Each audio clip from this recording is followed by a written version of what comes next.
Coming up on today's show, could the Seattle Seahawks trade DK Metcalf? We'll tell you what one Seahawks insider had to say about the possibility, coming up in just a matter of moments. Also, ESPN has a brand new NFL mock draft, and the player that they have the Seahawks selecting, I'm very, very excited about. We'll tell you who it is and explore that possibility coming up in just a bit. Before we do that, we want to wish you all a happy Valentine's Day here from us at Seahawks Today by Chat Sports. To all the 12s out there, we love you guys. You guys are incredible, and our love is genuine here. And what we want to do, we want to show some love for our Seattle Seahawks here on this Valentine's Day. Like the video. Now, producer Smitty has told me that if you do not like today's video, that next Valentine's Day, you're going to be alone. So don't even risk that. Just go ahead and like today's video to show some love for your Seahawks, and so you won't be alone next Valentine's Day, and we'll get started with today's show. Is it time for a breakup for the Seattle Seahawks and DK Metcalf? It was a very eventful year for DK Metcalf in 2023. He had a very good season, but certainly it came with some moments as well, with plenty of personal foul penalties and touchdowns all day as well. And so with that, as the Seahawks move forward in their next chapter with a new head coach in Mike Macdonald, is it best to go ahead and cut ties from DK and move on? Seattle Sports' Mike Salk is suggesting that it very well might be time to do so for the Seahawks to capitalize on fixing this roster. Here's more from Mike Salk on the possibility. What if they really want to rejigger the construction of this roster? My suggestion is that it would work best if they traded DK Metcalf. Remember, the Chiefs had a decision to make just 2 seasons ago with Tyreek Hill, a receiver generally believed to be superior to Metcalf. Rather than pay him, they traded him to Miami for 5 picks.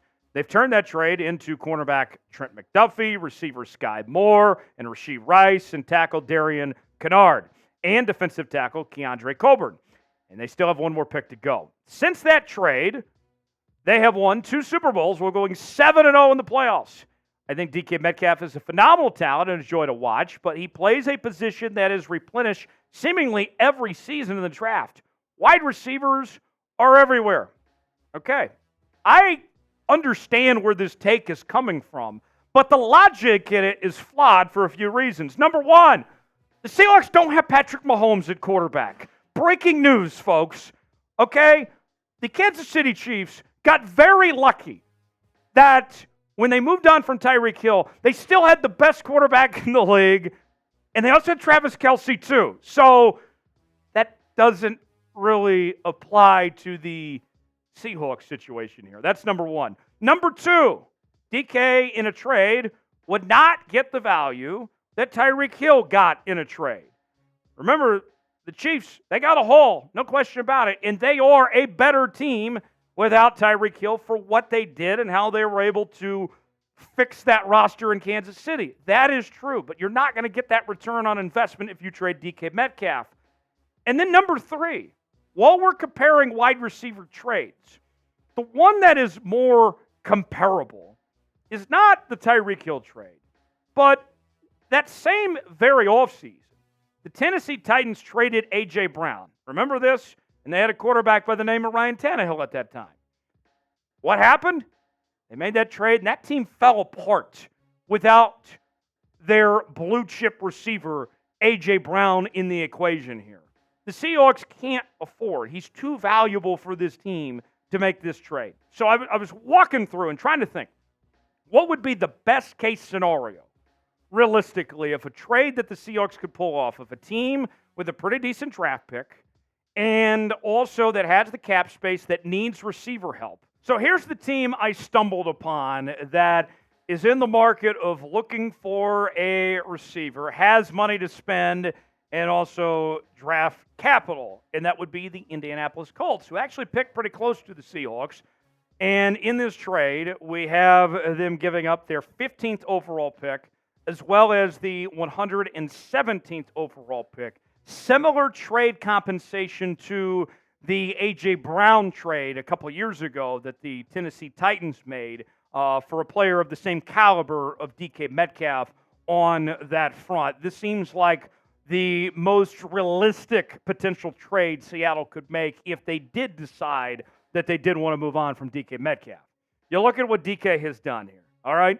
Led this team in receiving last year in a crowded receiver room, might I add, with JSN and Tyler Lockett and company. He's coming off a Pro Bowl campaign this past season, second team All-Pro back in 2020. DK Metcalf is that guy, and I know that, you know, people get frustrated with his antics at times and whatever. I get that, believe me. But there's a whole lot more good than there is bad with DK Metcalf. 4 straight seasons with over 950 receiving yards, 8 touchdowns last year, nearly 17 yards a reception. DK is built different, and I get there's the temptation there. Trust me, I understand it. But the Seattle Seahawks are still better off with DK Metcalf a part of their future. Not to mention, he's not very old either. You could argue he's just now getting into his prime. So I'm against the idea. I don't think it's a terrible idea necessarily, but I'm still against it personally. Now, weigh in our pin comment today. Should the Seahawks trade DK Metcalf? Y for yes, N for no. Our pin comment today. Tell me what you think if the Seahawks should make the trade or not. Today's show is sponsored by Game Time. Game Time, the place to go for last-minute tickets for the best seats and the lowest prices guaranteed. Whether you're looking for tickets to sporting events, concerts, theater productions, comedy shows, and more, Game Time has got you covered. And you can get $20 off your first purchase when you use the promo code SeahawksChat at checkout. Maybe you want to go to a Kraken game. Maybe it's an event within the Seattle area. Game Time's got you covered. And you pick out the event you want to go to. They got the prices listed from there. You check out the seat, see if you like the seat or not. Look for their flash deals. And then, from there, you're checking out within a matter of moments. Apple Pay, Google Pay, Venmo, all major credit card providers as well. Promo code SeahawksChat at checkout. I've been using Game Time, and I got to tell you, I love it. I've used it to see my Kansas Jayhawks play some college football this past year, a number of other events as well. Start saving with Game Time today. $20 off your first purchase when you use the promo code SeahawksChat at checkout. The link is in the comments and description of today's video. Download Game Time today. Terms and conditions do apply. Check it out today. Tell them that Tyler Jones at Chat Sports sent you. You'll be glad you did.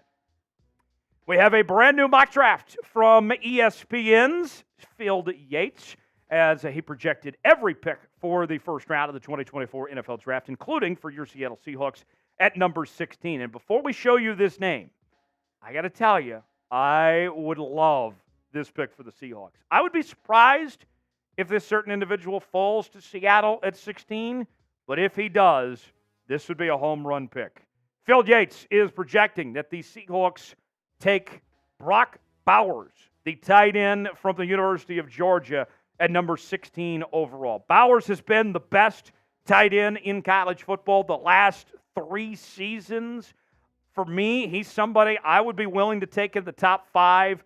We know the Seahawks at the tight end position have had their struggles. I think Noah Fant's a solid tight end. Disley and Parkinson have had their moments, but they've lacked consistency, right? And part of it has to do with the scheme, too. Shane Waldron, Pete Carroll not really giving openings for tight ends to really excel, right? But Brock Bowers would be a game changer. Listen to this from Phil Yates.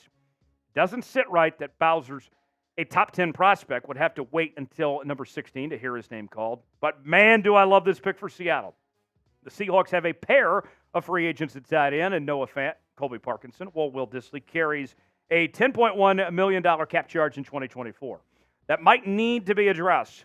Bowers is a remarkable pass catcher who chews up yards after the catch and has a vacuum-like hands to snare any throw in his vicinity. Yes, defense needs to be a massive priority for Seattle all offseason, but Bowers would crush in the offseason. I would love this pick. I think that Brock is a generational talent and would be a game changer for this team. One of the things I've talked about that I'll continue to reiterate on this program too, talk about the impact of the tight end position. You look at the 4 teams that were in the conference championship games this year, okay? What was the one thing that all 4 of them had in common? They all had elite tight ends. Travis Kelce in Kansas City, George Kittle in San Francisco, Mark Andrews in Baltimore, Sam Laporta in Detroit. The recipe for success in the National Football League right now is a great quarterback and a great tight end. And if he's there at 16, I got to jump on this opportunity if I'm the Seattle Seahawks. Should the Seahawks draft Brock?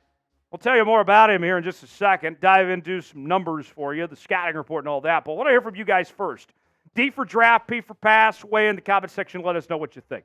We are talking about your Seattle Seahawks each and every day on Seahawks Today. And we are ramping up the draft coverage. Now that we got a coach around here, we could talk a little more draft, as you would expect. Trades, free agency. Anytime the Seahawks make a move, we're going to break it down here on the channel. Subscribe now for the latest happenings under your favorite team. We got you covered, and the best part about it all, it's absolutely 100% free. Subscribe now to Seahawks Today. You'll be glad you did.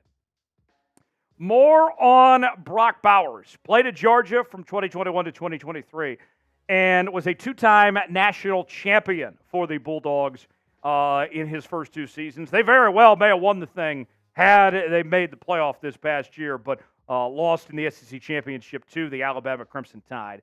Two-time first-team All-American. Kuiper has him as the number 7 overall player in this year's draft and the number 1 tight end in the draft as well. And so that's significant value if he's still hanging around there with that number 16 pick.